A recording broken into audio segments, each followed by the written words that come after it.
विवाहित तरुणाने एका तरुणीला लग्नाचा आमिष दाखवून तिला तिच्या राहत्या घरातून पळवून नेला। त्यानंतर सलग 10 दिवस तिच्या इच्छेविरुद्ध तिच्यावर बलात्कार केला।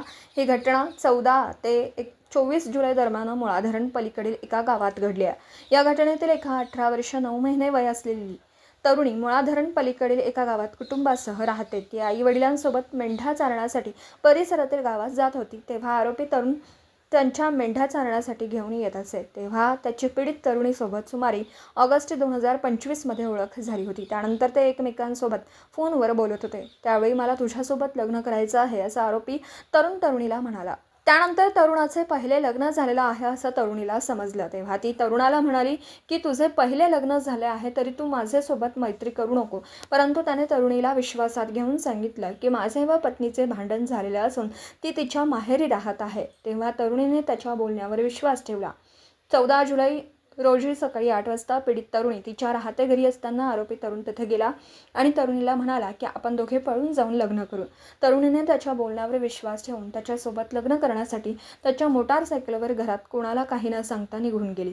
त्यानंतर आरोपी तरुण तिला जांभळी गावाच्या शिवारात त्याच्या घरी घेऊन गेला। त्या ठिकाणी आरोपी तरुणाने 14 ते 24 जुलै दरम्यान पीडित तरुणीसोबत तिच्या इच्छेविरुद्ध वेळोवेळी जबरदस्तीने शरीर संबंध केले। 24 जुलै रोजी त्या ठिकाणी आरोपी तरुणाची पत्नी तेथे गेली। तिच्याकडून तरुणीला समजलं की त्या दोघांमध्ये भांडण झालेलं नाही।